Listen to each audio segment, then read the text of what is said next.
سرايا المراقبين استهداف الدبابة.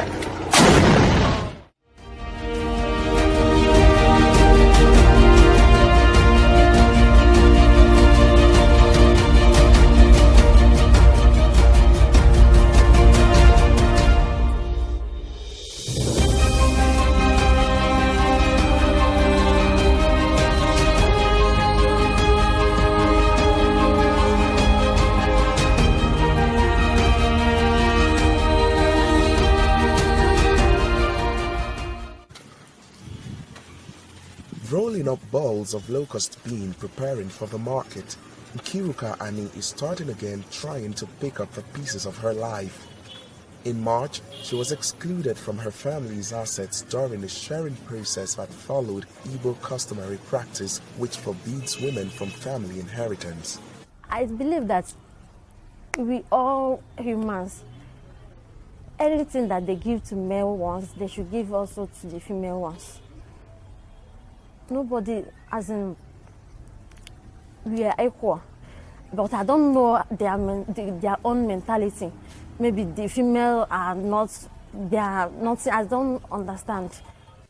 The age-long practice is based on the idea that a female child will get married and leave her home to join her spouse.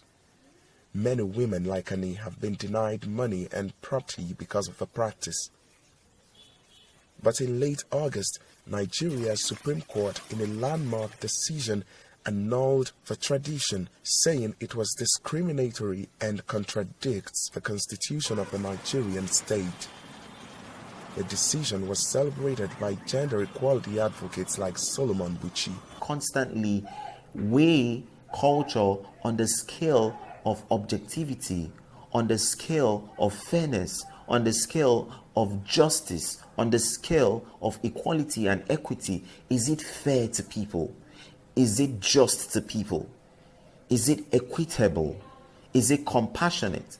We don't want to call it our culture, or we are not going to pride in a culture that dehumanizes. But some who favor the tradition object to the Supreme Court's ruling and warn it could attract punishment from the gods. Properties should be shared among men, because that has been something our forefathers has been doing for so long, and it has been working. It has been working like that, and I don't think our women are complaining. It's left for the boy child now to consider the girls and give them some. But the chairman of the Abuja Council of Igbo Traditional Rulers, Ezudo Uche Egenti, urges monarchs to support the Supreme Court judgment. The Supreme Court has spoken. It is proper for you and I to go by the laws of the land. And I wonder why it's just on Igbo land. You understand? Which means the North, the South, they are not practicing the same thing we are practicing. Some say implementing the court's ruling on tradition will be slow and difficult, but gender equality advocates will be observing the progress. Timothy Obizu for VOA News, Abuja.